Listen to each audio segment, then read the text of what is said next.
Sa paglalakad sa futuristic na lungsod ng Kitagami, ang pangunahing tauhan ng kwentong ito ay biglang naakit ang kanyang atensyon sa isang kakaibang pangyayari sa ibabaw ng isang gusali. Ilang minuto lang ang nakalipas sa loob ng gusali ay natuklasan ng mga armadong security guard na isang mahalagang bagay ang ninakaw ng isang dalaga. Gamit ang mga robotic limbs na nakakabit sa kanyang katawan, magaling niyang inakyat ang istruktura ng may hindi kapani-paniwalang kadali at bumalik ito sa balkonahe upang masalubong lamang ng 12 ng mga lalaki na nakatutok sa kanya ang kanilang mga armas. Pagkatapos, ang isang tato sa kanyang binti ay naglalabas ng kakaibang kinang na nagpapataas ng kanyang mga metal na paa, na nasaksihan ng isa sa mga gwardya na sumisigaw na siya ay gumagamit ng mechaod.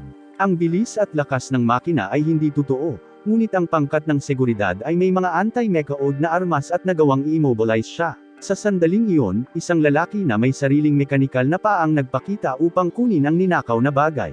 Ang makina ng batang babae, na tila may sariling buhay, ay nabigla nang makita ang isa pang uri nito na gumagana laban sa mga species nito. Ngunit sinasabi ng lalaki na ang mga mechaods ay walang iba kundi mga kasangkapan para sa mga tao.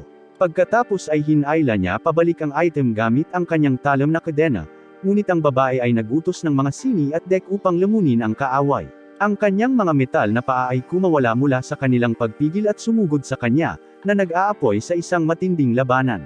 Sa panahon ng labanan, nagsimulang magpaputok muli ang seguridad, ngunit ang babae ay umiiwas sa mga bala at patuloy na nakikipaglaban. Pagkatapos ng matinding palitan ng suntok, nakuha niya ang bagay mula sa kamay ng kanyang kalaban, ngunit ang isang bitek sa salamin ay naging sanhi ng pagsabog ng bagay na naglalabas ng sinag ng liwanag na nakita ng bida mula sa malayo. Kasunod ng pagsabog, may tumagas na cube mula sa lalagyan at nahulog sa gusali.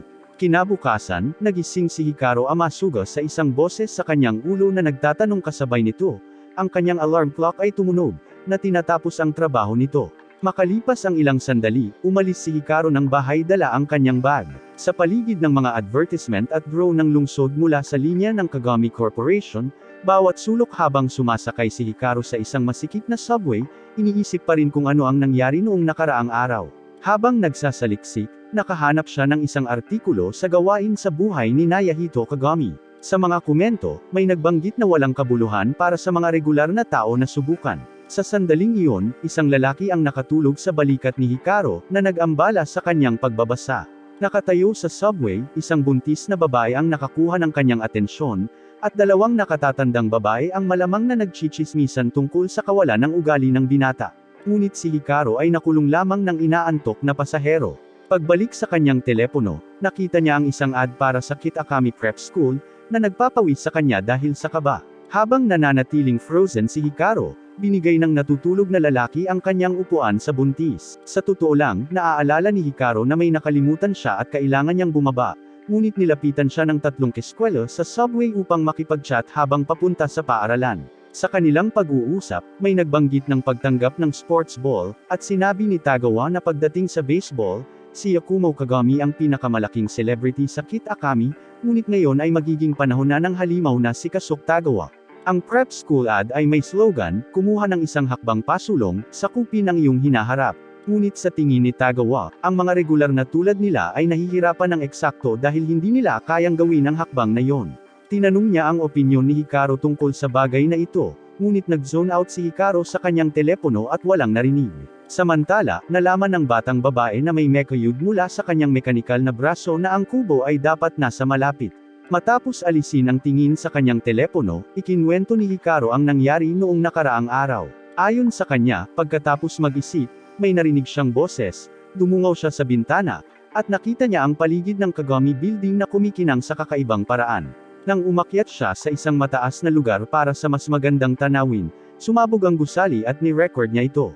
Kasabay ng pagsabog, isang kumikinang na bagay ang nahuhulog mula sa gusali, ngunit wala ni isa sa mga ito ang nakuhanan ng kamera. Sa sandaling iyon, isang batang babae na nagngangalang Shirayama ang sumali sa grupo upang makita kung ano ang nangyayari at sinabi sa kanya ni Tagawa na si Hikaru ay nagkakaroon ng kakaibang guni-guni tungkol sa mga boses at bagay na sumasabog. Nagtanong ang isa pang kaibigan kung ano ang tunog ng boses, at nahihiyang inamin ni Hikaru, ito ay isang taong humihingi ng tulong. Sa sandaling sabihin niya ito, naramdaman niya ang isang intuition na ang boses ay nagmula sa isang tiyak na direksyon, kaya ang bida ay tumakbo nang hindi nagpapaliwanag pa sa kanyang mga kaibigan. Nakarating si Hikaru sa isang lugar kung saan ipinagbabawal ang pagtawid, at nilinaw iyon ng isang pulis. Sa sandaling umalis ang opisyal, mas malinaw na narinig ni Hikaru ang boses, kaya tumawid siya sa do not pass na linya at tumungo sa isang gadgad na pinto kung saan ang likod ng silid ay ganap na madilim. Dahil sa lakas ng loob, pumasok si Hikaru at hinanap ang cube na nahulog mula sa gusali na sinusubukang malaman kung ang boses ay nagmula sa loob ng bagay. Nang sa wakas ay humingi ng tulong ang kubo sa kanyang harapan, napagtanto ni Hikaru na hindi lamang ito imahinasyon. Biglang umakyat ang item sa hoodie ni Hikaru at inamin ang parehong matinding liwanag na makikita mula sa milya-milya ang layo na nakakuha ng atensyon ng batang babae na may mekanikal na paa. Isang robot na braso ang lumabas mula sa cube at dahan-daang napagtanto na ligtas ito. Umikot-ikot si Hikaru na sinusubukang intindihin ang nangyayari at kalaunan ay napansin niyang may kumapit sa kanyang likod. Natural, siya ay lubos na nabigla at nanginginig sa takot, habang ang mekanikal na braso ay nagpapasalamat sa kanya sa pagligtas nito at sinusubukang ipakilala ang sarili, kahit na tila nakalimutan nito ang sarili nitong pangalan. Nataranta na sinubukan ni Hikaru na alisin ang robotic arm, ngunit nang magsimula itong umiyak ay humingi ng paumanhin si Hikaru. Sa sandaling iyon, isang delivery drone mula sa Kagami Group ang nag-anunsyo na ang target ay nahanap na. Nakinilala si Hikaru bilang isang potensyal na miyembro ng armas. Hinabol siya ng drone gamit ang mga umiikot na talem. Tinakbo ito ni Hikaru na may hawak na metal na braso sa kanyang pantalon upang maiwasang maiwan. Gayunpaman, ito ay nagiging sanhi ng pagkahulog ng pantalon ni Hikaru na naging dahilan upang matambo siya. Sa sandaling iyon, inaalok ni Hikaru ang robotic arm sa drone, sa pag-aakalang ito ang target pagkatapos nito. Ngunit kapag inatake ang braso ay namamahala upang itaboy ang kaaway at isara ito. Gayunpaman, lumilitaw ang ilang iba pang mga drone na may parehong misyon, at binabalaan ng robotic arm si Hikaru na dapat silang magtulungan upang makatakas. Samantala, sa isang napakalaking opisina, nalaman ng pagtatayo ng isang mahalagang tao na natagpuan ang trigger arm at nakipag-ugnayan ito sa isang taong hindi nauugnay sa kumpanya, malamang na isang sibilyan. Nang marinig ito, ang presidente ng kumpanya, si Nayahito Kagami, ay nagpasya na ipaubaya ang paglutas ng problema sa kanyang mga nasasakupan. Ang isa sa kanila ay nag-utos ng isang perimeter na 2 milya na itatag sa paligid ng lugar kung saan ang sibilyan ay nakita na may mga tagubili na ang trigger arm ay dapat na mabawi sa lahat ng mga gastos anuman ang mangyari sa bata. Sa pagsasalita tungkol sa Diablo na si Hikaru at sa kanyang hindi malamang na bagong kaibigan na itago, upang maiwasang makita ng mga drone at gumana ang kanilang plano, sa lalong madaling panahon sila ay ligtas. Naaliw, tinanong ni Hikaru kung ano ang eksaktong braso ng robot, ngunit iyon ang tanong na hindi masagot ng braso dahil hindi nito maalala ang sarili nitong pangalan. Gayunpaman, alam nito ang isang bagay, ang batang nakatayo sa harap nito ay mabait. Sumagot si Hikaru na wala siyang ginawang espesyal, ngunit iginiit ng braso na naligtas ito na nagpapaliwanag na kung wala ang Arbitrium, hindi ito makakagalaw ng kasing ganda nito. Tinanong ni Hikaru kung ano ang Arbitrium, ngunit hindi pinansin ng robot ang tanong, at sa halip ay itinanong ang pangalan ng batang lalaki. Sa pagbabalik ng pabor, binaliwala ni Hikaru ang tanong at nais lamang niyang swertehin ang kanyang braso sa buhay. Sa kabila ng pagmamakaawa ng robot, tumalikod ang bata at lumakad palayo. Ngunit nang halos mawala ng lakas ang trigger arm, nabahala si Hikaru at tumakbo pabalik upang tingnan kung ano ang nangyari. Sa pamamagitan nito, gumagana muli ang braso sa buong kapasidad. Si Hikaru ngayon ay bigo na lumayo muli, ngunit ang pag-ikot ay nauulit mismo. Sa tuwing ilalayo ni Hikaru ang sarili sa makina, humihina ito, na pagtatanto na wala ng ibang paraan ang bata na sumuko at nananatili sa tabi ng robot. Sa panahong ito, hinahanap ng mga drone ang pares, kaya ang braso ng trigger ay nagsasagawa ng pag-andar habang si Hikaru sa hila ay literal na kinaladkad siya sa lupa ng walang pag-iingat. Ang isang empleyado ng Kagami ay nagmamasid sa sitwasyon mula sa itaas sa pag-aakala na ang mga drone ay hahawak ng lahat na nagpapahintulot sa kanya na tumuon sa batang babae na dapat nasa malapit. Sa pagsasalita tungkol sa kanya, si Akimura Asama ay ginagabayan ng kanyang mekanikal na mga braso patungo sa landas kung saan nagmula ang misteryosong sinag. Kapag nahaharap sa makipot na sanggang bahagi ng kalsada, nagpasya siyang tumawid pa rin, alam niyang maiikli nito ang kanyang paglalakbay.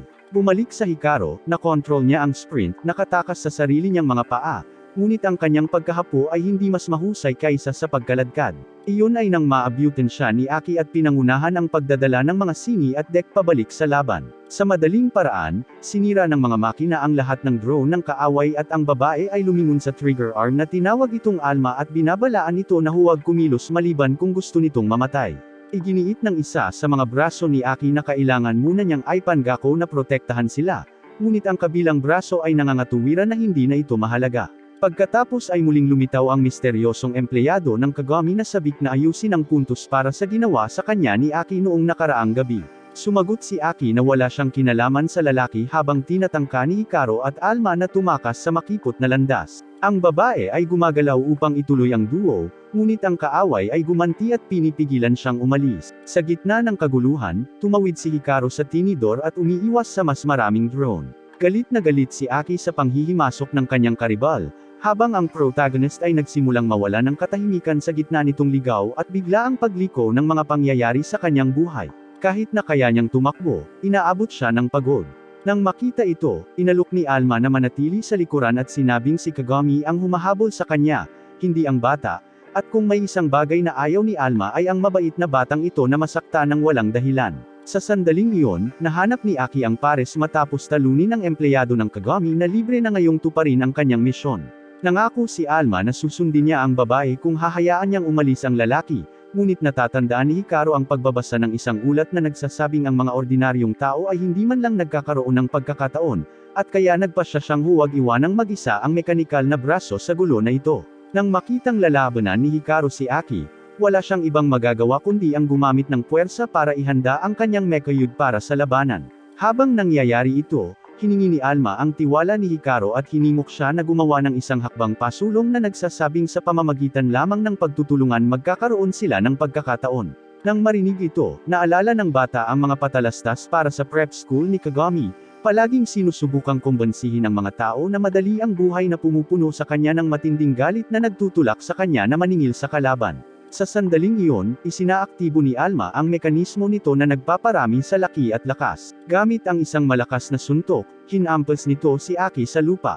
Sa pamamagitan nito, si Hikaru at ang kanyang robotic na kasama ay nakakuha ng pagkakataong makatakas, at iyon mismo ang kanilang ginagawa. Sa paligid ng perimeter, ang iba pang mga empleyado ng Kagami ay nagsasara sa paghahanap para sa mga takas habang ang batang lalaki at ang kanyang metal na braso ay tumahak sa mga hindi malamang na landas upang maiwasang matagpuan. Sa gitna ng pagtakas na binanggit ni Hikaru, narinig niya ang pangalan ni Alma mula sa babae, at ipinakilala ang kanyang sarili sa mechayud. Samantala, isang batang lalaki ang gumuho sa pagod ng matuklasan na may nagnakaw kay Alma mula sa kanya. Gamit ang inhaler, pilit niyang hinahabol ang kanyang hininga na galit na nagpahayag na ang trigger arm ay pag-aari kasabay nito. Ang pinuno ng grupong Kagami Kagami kung saan kabilang si Aki ay nagdadalamati sa kanyang pagkabigo, ngunit binigyang diin na kailangang mabawi si Alma bago ito mahulog sa mga kamay ng kaaway. Tuldok. Sa pag-iisip na ito, pinabalik si Aki sa parehong misyon. Nang walang pagkaantala, mabilis na natukoy ng mga investigador ang batang lalaki na nagtangkang tumakas gamit ang trigger arm, isang random na middle schooler na nahuli sa buong gulo. Ayon sa investigator dalawa, ang pagtatapos sa kanya ay isang malupit na utos. Sa kabilang banda, ang kanyang partner na si Warner ay tumugon na ito ay nagpapakita ng kahalagahan ng trigger arm, at pagkatapos ay nagtatanong kung siya ay may nararamdaman para sa batang lalaki. Ang sagot ni dalawa sa pamamagitan ng pagkurot ng kanyang binti ng malakas, na nagsasabi na ito ay dahil sa mga taong katulad niya hindi sila siniseryoso. Kinikilala ni Warner na nagsisikap si dalawa, at tiniyak niya sa kanya na hindi siya magdadalawang isip kahit na laban ito sa isang bata. Nang pumunta si Hikaru sa banyo ng paaralan, hindi niya akalain na susundan siya ng babaeng iyon hanggang sa dulo ng mundo. Tumitaw si Alma upang magkomento na nakakagulat na si Aki ay hindi nagpapakita ng anumang mga palatandaan ng nais na lumaban. Idinagdag ni Hikaru na malamang na hindi sila aatake kahit sa loob ng silid-aralan, kaya iminungkahi ni Alma na kausapin nila si Aki at sinabing napakaraming nangyayari sa naunang gulo na iyon kaya't wala na silang oras para magsalita. Pero sigurado siyang gustong makipag-chat lang ng babaeng iyon. Naalala ni Hikaru si Aki na nilinaw na nilayon niyang patayin siya, kaya hindi siya masyadong kumbinsido sa kwentong iyon. Sa katunayan, naisip niya na maaaring mas mahusay na tumawag sa pulis. Lost in his thoughts, Hikaru was caught off guard when he realized Alma was unrolled the entire toilet paper roll, practically covering them both in the bathroom. Ayon sa braso, ang gamit ay napakakaakit-akit kaya hindi niya napigilan. And then out of nowhere sumulpat si Aki at iminungkahi na huwag nang magsalita ang binata sa pulis dahil ang mga opisyal ay mga pawn lang ng Kagami Group. Kung nahuli nila si Hikaru, ihahatid nila siya diretso sa amo. Sa gitna ng kaguluhang ito, nag-alok si Aki na maging bodyguard niya. Ang desperado na si Hikaru ay nagreklamo na ito ang banyo ng mga lalaki at lumabas roon ng mabilis hanggat kaya pa niyang nakabalot sa isang bangkos ng toilet paper. Nakita ni Shirayama ang kaguluhan na naganap sa kanyang mga mata, ngunit ang ikinasindak niya ay ang makitang si Aki ay humahabol sa kanya ng walang humpay. Nang maglaon ay nakipagkita si Hikaru sa kanyang mga kaibigan na gustong malaman kung ano ang pakikitungo niya kay Aki. Sinubukan ng kawawang ipaliwanag na literal na hinahabol siya, ngunit hindi siya pinaniwalaan ng kanyang mga kaibigan sa pag-aakalang may itinatago lang siya. Magsalita tungkol sa Diablo nang muling nagpakita si Aki isang bata ang casual na itinuro kung nasaan si Hikaru, ngunit noon ay nakaalis na siya at nakapagtago. Biglang lumapit si Shirayama kay Aki at nagpakilala. Nang makitang tila nabalisa ang dalaga ay inalok niya si Aki ng isang kahon ng cookies. Habang ipinaliwanag ni Shirayama ang mga flavor na kinakatawan sa package ay natakot sina Alma at Hikaru na baka matamaan ng baliw na babae ang babae o kung ano. Ngunit laking gulat nila nang walang pagdadalawang isip si Aki sa mga matatamis na para bang walang dapat ikabahala. Sa katunayan ay tila nagkakaroon ng pagkakaibigan ang dalawa kahit na si Aki ay malinaw na walang talento sa pakikipag-ugnayan sa lipunan. Dahil mas open at extrovert si Shirayama ay nagkasundo ang dalawa na iniwan si Hikaru na nagtataka kung ano ang nangyayari sa mundo. Iminungkahi ni Alma na makipag-usap ang bata kay Aki ngayon, ngunit may mas magandang ideya si Hikaru, matulog. Nagbuntong hininga si Alma ngunit ipinaliwanag ng bata na hindi niya masabi ang tungkol sa mekanikal na braso setting na bukod sa tinanong ni Alma kung ano ang hinugot ni Hikaru sa kanyang bulsa. Ipinaliwanag ni Hikaru na ang mga ito ay mga headphone na ginagamit para sa pakikinig ng musika at mga bagay na katulad nito. Ang mga partikular na ito ay may tampok na pagkansela ng ingay na nag-aalis ng lahat ng nakapaligid na ingay. Nang marinig ito ay nabighani si Alma. Habang naglalaro ang kakaibang interaksyon na ito ay dinala ni Shirayama ang sitwasyon ni Hikaru kasama si Aki na bumubulong ng payo sa kanya. Nang bumalik si Hikaru sa paaralan, ipinagpatuloy ni Alma ang pagpipilit na kausapin niya si Aki, ngunit hindi pa emosyonal ang pakiramdam ng bata.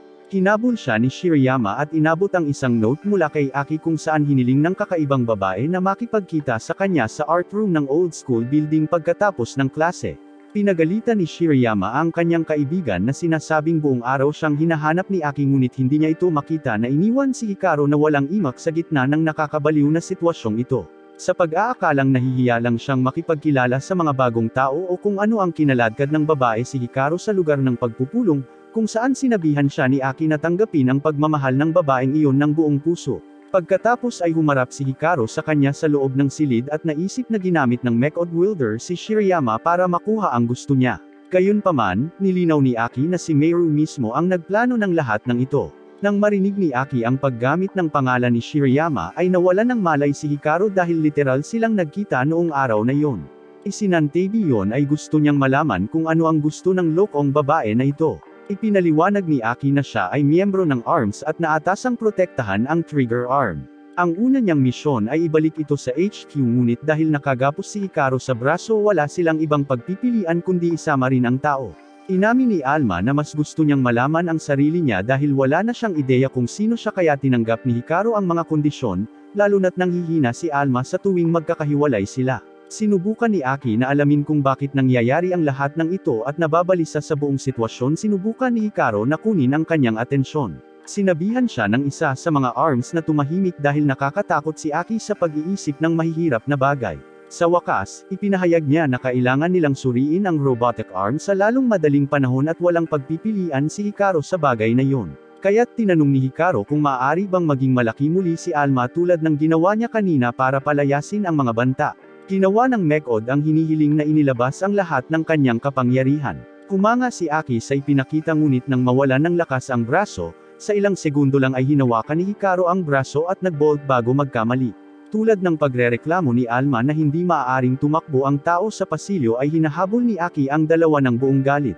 Isinuot ni Shirayama ang kanyang ulo at ipinaalala sa kanyang kaibigan na kailangan niyang makausap ng maayos si Aki na naging sanhi ng pagkataranta ni Hikaru at desperadong maghanap ng pagtakas mula sa lugar.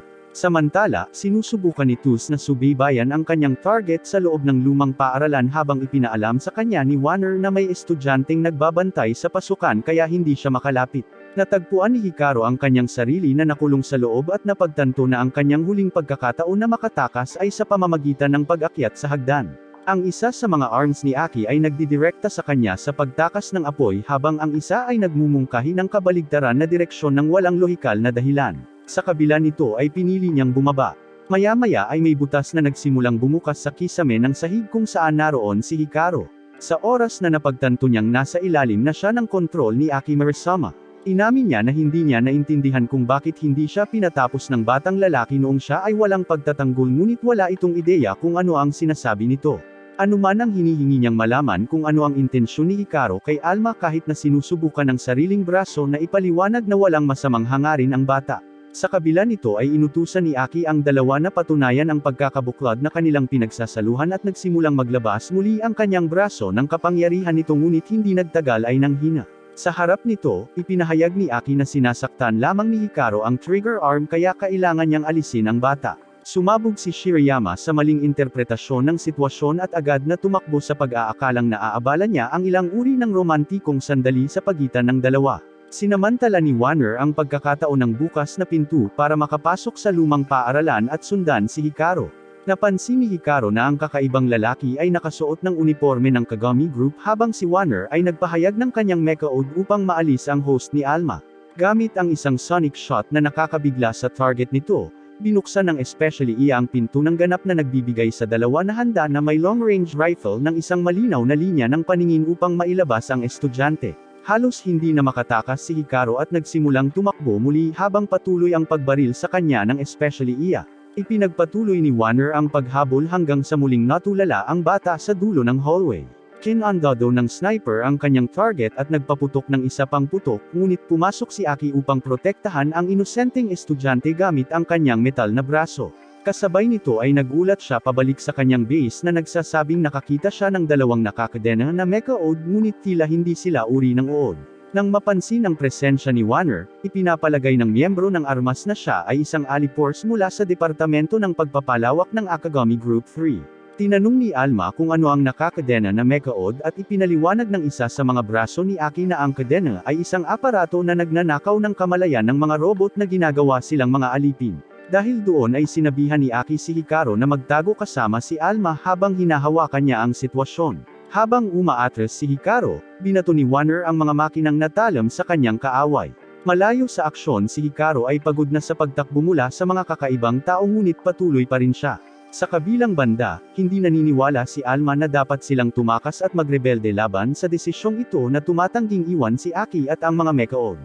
Nagbanta si Hikaru na manatili sa likuran dahil sa takot na mapatay ngunit sa huli ay sumuko at hinabol ang metal na braso. Sa ilalim ng hagdan ay muntik nang bumagsak si Alma dahil sa napakalayo niya sa bata kaya lumapit si Hikaru at hiniling sa robot na huminto sa pagiging matigas, alam ang kalagayan niya. Pagkatapos ay ipinatong niya ang trigger arm sa kanyang balikat at nagsimulang mag-isip kung paano baka lumaban siya sa sonic shot na yon. Samantala si Tuz ay humihingi ng update sa kanyang partner ngunit walang natanggap na tugon kaya nagpasya siyang magtungo sa pasilidad. Sa loob ng alipors ay nagawang i-immobilize at ikadina ang mga mecha odes ni Aki. Inaalok niya ito sa kanya na gamitin ang mga ito ayon sa gusto niya salamat sa mga kadena ngunit nilinaw niya na hindi siya katulad niya. Sa alinmang paraan dinala siya sa labas kung saan naghihintay si Tuz at gustong malaman kung ano ang nangyari sa trigger arm. Ipinaliwanag ng kanyang partner na ito ay nakatago sa isang lugar sa loob ng lumang paaralan na nagudyok kay Tuz na baguhin ang paksa at tumuon kay Aki. Nagdadalamati siya na hindi niya mapatay ang miyembro ng armas sa sandaling iyon dahil utos niya na alisin siya.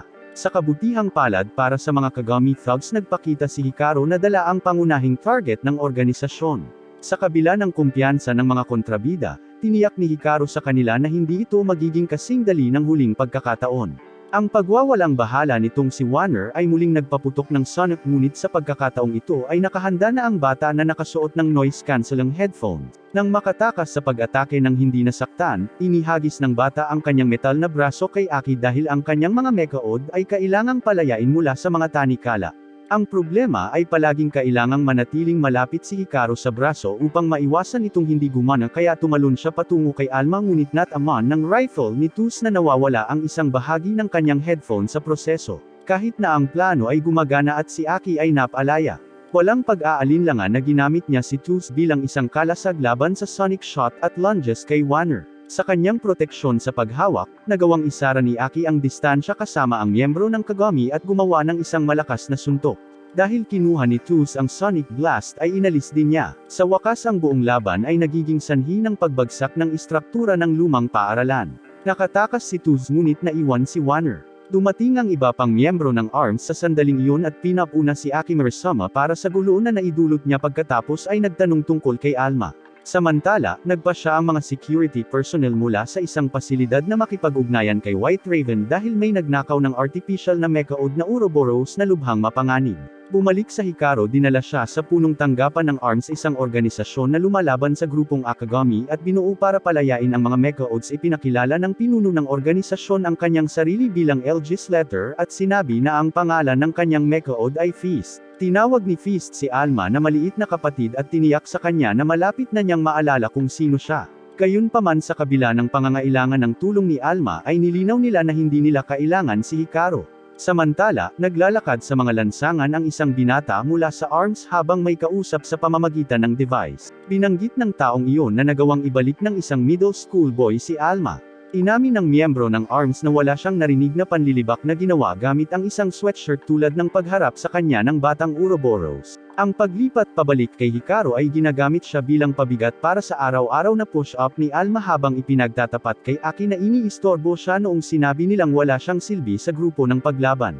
Bukod doon, sa sandaling iyon, sinabi ng isang siyentipiko mula sa organisasyon na pinag-aralan niya ang ilang bagay habang natutulog ang bata.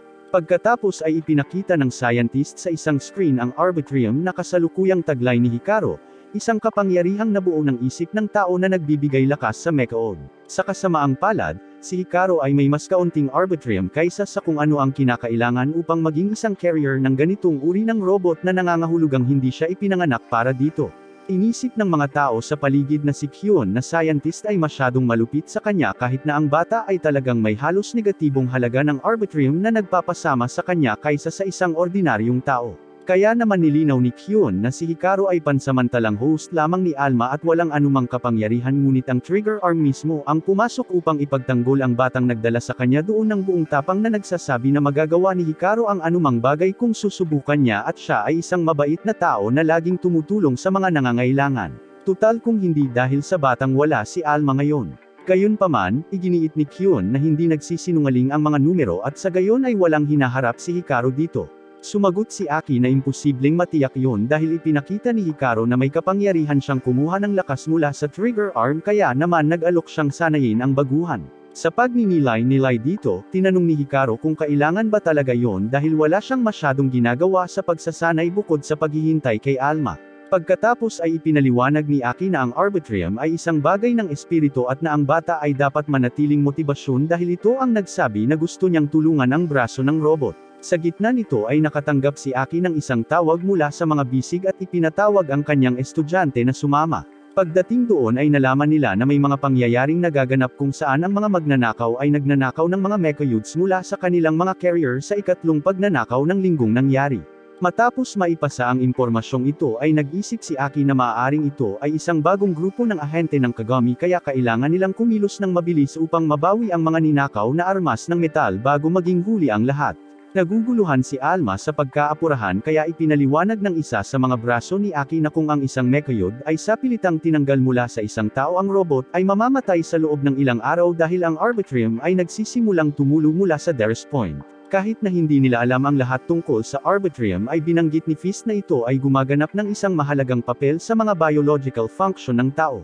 Malinaw na sinuman na bumubuo ng isang panlilibak na may isang mecha-youth ay nakakakuha ng mga pambihirang kakayahan, at kahit na hindi yun ang kaso para kay Hikaru ay hindi pa rin nila kayang mawala si Alma sa anumang pagkakataon. Para naman sa batang lalaki na nabiktima ng pag-atake ay gustong malaman ni Aki kung ito ay isang worm-type case. Pinutol siya ni Algus para ipaalala sa kanya na ang kanyang tungkulin ay protektahan si Alma sa lahat ng bagay at hindi dapat may kasamang emosyon. Nalilito si Hikaru sa usapang ito ng mga emosyon, ngunit sumagot si Aki na wala itong kinalaman sa kanya. Pagkatapos ay tinawag niya ang kanyang estudyante upang tingnan ng isang bagay. Samantala sa gusali ng Kagami ay ipinaalam ng isang subordinate sa Pangulo na hindi pa rin natutuklasan ang lokasyon ni Jun. Sinabi ng isa sa mga pinagkakatiwalaang lalaki ni Nayahito Kagami na nagdala si Jun ng kahihiyan sa buong pamilya sa pamamagitan ng pagnanakaw ng hindi kumpletong artificial na mecha-youth. Naniniwala ang isang batang lalaki na nagngangalang Tado na nasa labas ng pag-uusap na may isang tao mula sa pag-promote ng Division 3 na hinayaan silang makatakas at kung kailangan nila ng taong hahawak sa usapin kailangan lang nilang tawagan si Shiroguraso. Bumalik kasama si Aki, iniimbestigahan niya ang kaso ng mag-isa nang hindi nagpapaalam sa mga nakatataas. Isang lalaking nagngangalang Amada sa malapit ang nagsisikap na hanapin ang nakababatang kapatid ng CEO na si Kagami. Sa tabi ng kanyang mekayod na si Joe, ang dalawa ay nagsimula bilang isang koponan sa paghahanap kay Jun sa pangalan ng karangalan ni Shiroguraso. Biglang nagpakita si Aki sa eksena kasama si Hikaru at nagtanong kung may alam si Amada tungkol sa isang worm-type na mekayod carrier. Nang walang pagkaantala, sinisingil ng mga alipors ni Shiroguraso ang babae ngunit agad niyang tinawag sina Sinus at Dex upang harapin ang unang pag-atake. Ang pagkakita sa pinsalang dinanas ng kanyang mga tauhan kay Kagami ay ganap na nagbago ng kanyang saloobin at ipinapalagay na ang nanghihimasok na ito ay dapat na isang miyembro ng armas. Sa gitna ng kaguluhang ito, napansin ni Hikaru ang isang batang may berdeng buhok na nagtatago sa isang sulok na nahihirapang huminga gamit ang isang inhaler kaya nagmadali siyang tulungan ang bata nang hindi niya namalayang si Jun yun. Ngunit sa isang maikling kaguluhan ay nakatakas ang bata. Inutusan ni Igami si Joe na ibahin ang anyo ng mekanikal na braso sa isang motorsiklo na tumalon sa kaguluhan at humabol sa batang may berdeng buhok. Sa unahan ng kaunti, si Hikaru ay napahinto sa tabi ni Aki ng higit pang mga alipors ng Shiroguraso at nang sasampalin siya ng isa sa kanila ay humakbang si Alma upang pigilan ito. Ang plano ay upang panatilihing nakatago ang trigger arm ngunit hindi siya makatayo habang ang kanyang kaibigan ay inaatake. Maya-maya ay dumating si Amada sakay ng kanyang bike at habang nakatingin ang lahat sa mga sasakyang papalapit ay tumakas si Jun. Hindi alintana ang paglapit ni Amada kay Hikaru kaya nagsimulang tumakbo si Alma bago pa lumala ang mga bagay. Malinaw na ang bisikleta ay mas mabilis at naaabot ang mga target nito gayunpaman si Aki ay pumasok upang maibalik ang kaayusan at tinapos ang palabas ni Shiroguraso. Sa isang malakas na sipa ay nawalan siya ng balanse kay Joe dahilan para mabaligtad siya at itapon ang kanyang may-ari. Nang magawa yon habang pinagbantaan ang kamatayan ni Aki Igami ay nanunumpa siya na wala siyang alam at hindi pa nakarinig ng anumang uri ng uod na ubos ang pasensya ni Aki at naghagis siya ng isang napakalaking lalagyan malapit sa kaaway upang takutin siya. Napagtanto ni Sinus at Dex na ang dalawang iyon ay talagang walang alam dahil kahit na sa ilalim ng gayong pagbabanta ay wala silang ideya kung ano ang sasabihin. Pagkatapos ay gusto niyang malaman kung ano ang tumatakbo sa isip ni Hikaru nang bigla nitong sinubukang tumakas. Kahit na ipinaliwanag ng bata ang kanyang sarili Sinus at Dex ay tumanggi na tanggapin ang anumang dahilan sa paniniwalang si Hikaru ay gustong tumakas ng mag-isa. Galit na galit sa kanya hinawakan ni Aki ang bata at nilinaw na muntik nang mawala ni Arm si Alma dahil sa kanya at habang maaaring sinabi niyang may talent siya ngayon ay wala pa rin siyang silbi gaya ng sinabi niya noon na wala siyang kailangang gawin. Kung hindi siya tutulong ay hindi rin siya dapat hamarang. Sa karamihan ay kailangan lang niyang manatili sa tabi niya at manahimik. Samantala, kinuna ni Jun ng litrato si Alma matapos siyang hanapin ng matagal. Nagagalit din si Hikaru sa inaste ng kanyang tutor at ibinalik sa kanyang mukha na siya ang nagdala sa kanya sa delikadong lugar na ito at ngayon ay puno na siya ng kalokohang ito kahit na hindi niya alam kung ano ang ginagawa niya doon. Pagod sa kalokohang ito, nagpa siya ang bata na tumakas minsan at para sa lahat.